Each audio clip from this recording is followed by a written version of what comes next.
is enough said.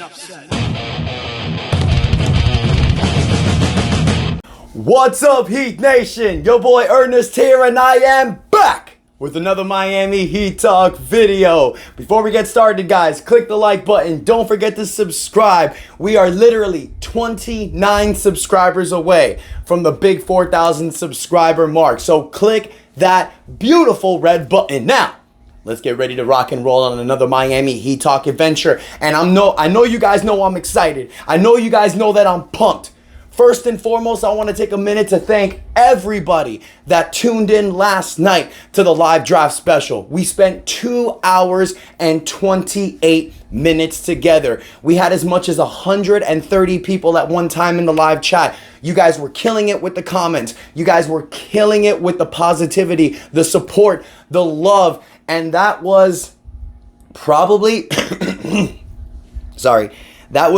guys, the best video that I've done ever in my YouTube career. It was the most fun that I had. Chatting with you guys was absolutely amazing. And together, we witnessed history. Together, we saw the Miami Heat at pick 15 draft our guy, Kel'el Ware from Indiana. 7 foot tall, 240 pounds. Last year with Indiana, he averaged 16 points a game, 10 rebounds, 2 block shots per game. A whopping 43% from the three-point line. This guy gives the Miami Heat everything we've been lacking for the last few years. Size down low, a presence next to Bam Adebayo, a center that can space the floor, a guy that can dominate down low in the paint and defensively be an anchor. That, to me, was the best signing that the Miami Heat could have done. And it was funny, you guys, because yesterday I did report that the Miami Heat were trying to trade up to the top 9 for the 9th pick for the Memphis Grizzlies. Didn't happen. Memphis actually ended up choosing Zach Edey with their pick, which basically shocked everyone. But the Miami Heat's general manager, Adam Simon, said this yesterday, that the Miami Heat were actually looking to trade up to draft Kel'el Ware. They didn't think that Kel'el Ware was going to be available at 15.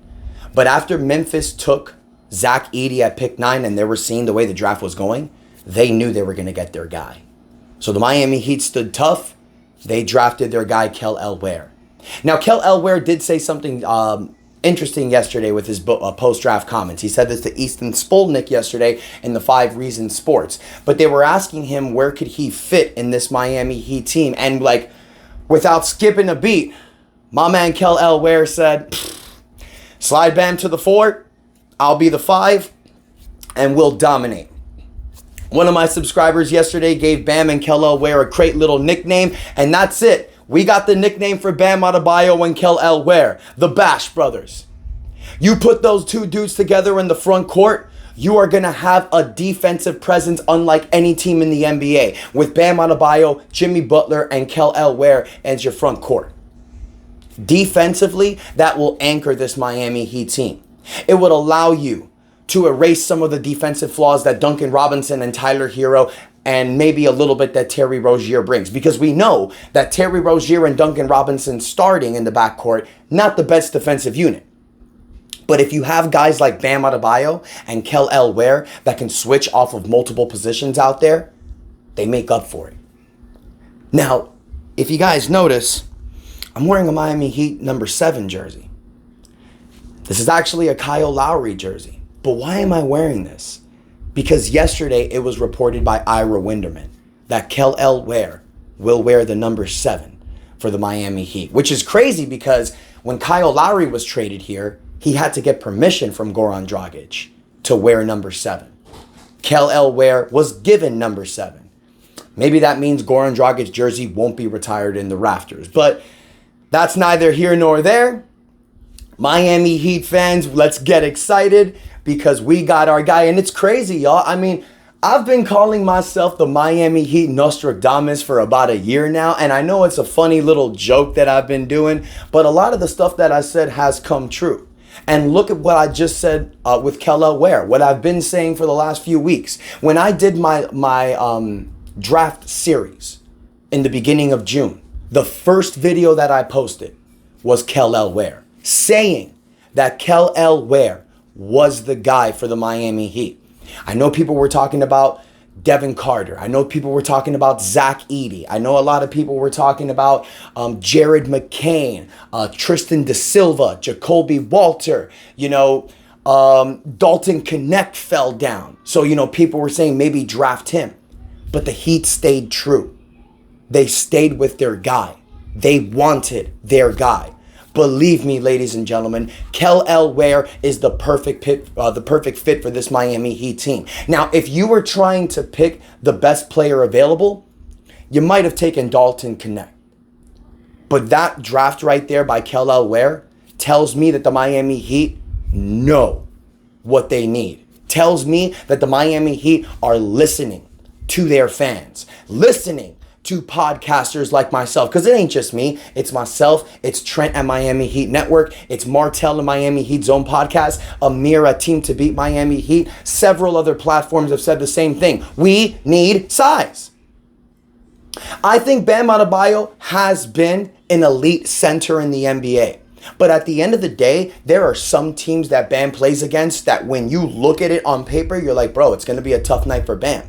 Example, when Bam has to play the Philadelphia 76ers, he has to struggle to get you 20 to 25 points in that game, but then he has to play defense against Joel Embiid, which is not a problem because Bam is one of the best defenders in the NBA. But that's a tough-ass job. Now you have a guy like Kel'el Ware that's going to alleviate that. That's going to give Bam some help because let's be honest. What was the big man rotation last year? Bam Adebayo, Nikola Jovic, Kevin Love, Thomas Bryant, Orlando Robinson. One thing that a lot of those guys are not known for is their defense.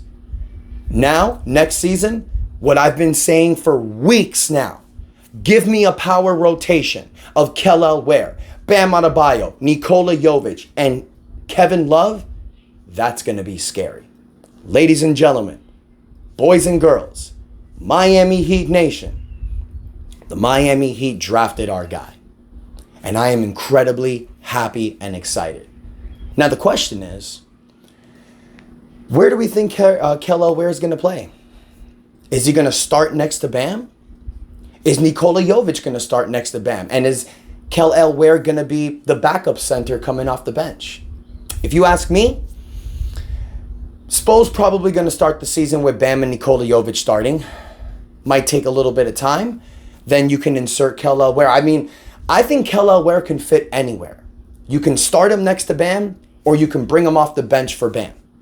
That's a beautiful 1-2 punch. I think Nikola Jovic is a great starter next to Bam. It fits. It works. Both of those guys, they're both about 6'9", 6'10". They can both move the ball on their own. They can facilitate the offense. They can rebound. They can score. Nikola Jovic is only upgrading his game. He's going to spend another year. He's going to spend the offseason in the EuroLeagues. He's going to develop his game. He's going to get better. I think a three-headed monster of Bam Adebayo, Nikola Jovic, and Kel'el Ware is going to be our big man front for the future. And this is something to be proud of. So that's why I love this Kel'el Ware pick. Because if Miami would have taken a Jacoby Walter, an Isaiah Collier, okay, another wing guy, but that's not what we need. Sure, you're going to lose Caleb Martin, but you have other players to fit. You have Jaime Jaquez Jr. It was reported yesterday that the Miami Heat are in talks with Haywood Highsmith to restructure his contract. So you're going to have people that are going to make up the Caleb Martin front. One thing you don't have is a big man. One thing you have not had is a big man. These failed experiences became extremely annoying. Dwayne Dedmon, Cody Zeller, Thomas Bryant. Even though at times some of them showed promise, it was all fails. Now, we got our guy. 7 feet, 240 pounds, 43% from the three-point line, 10 rebounds a game, 2 blocks, 16 points a game in Indiana playing under Mike Woodson. When Kel'el Ware plays under a great coach, he produces greatly. Who's he playing for in the NBA? The best coach in the NBA, Erik Spoelstra. I can't wait to see how Erik Spoelstra develops Kel'el Ware. People may think that Spo's not going to play Ware. He'll play him if he shows the right mindset. So I'm excited, Heat fans. I want to hear from y'all. Let me know what you think. How fun was last night's draft, live draft episode? Let me know in the comments what you think, you guys. How do you feel about drafting Kel'el Ware? Do you think he's going to start next to Bam Adebayo or come off the bench? What do you think about Kel'el Ware wearing number 7? He was number 1 in college. That number's retired for Chris Bosh. Also, who do you think Kel'el Ware's game's going to be like in the NBA? A lot of people in the live draft specials yesterday were saying that he's another Chris Bosh. I like that. I think that's a possibility. If you see his numbers in college, those are kind of like Chris Bosh's numbers. He just blocks the shot better. So I want to hear from you, Heat fans. Let me know in the comments what you think. Don't forget to like the video. Do not forget to show your support and subscribe to the channel. We are nearing that door to 4,000 subscribers. Really appreciate your guys' love and support. And until next time, your boy Ernest out. That's enough said. Let's go Heat. Kel'el Ware. Yeah, buddy.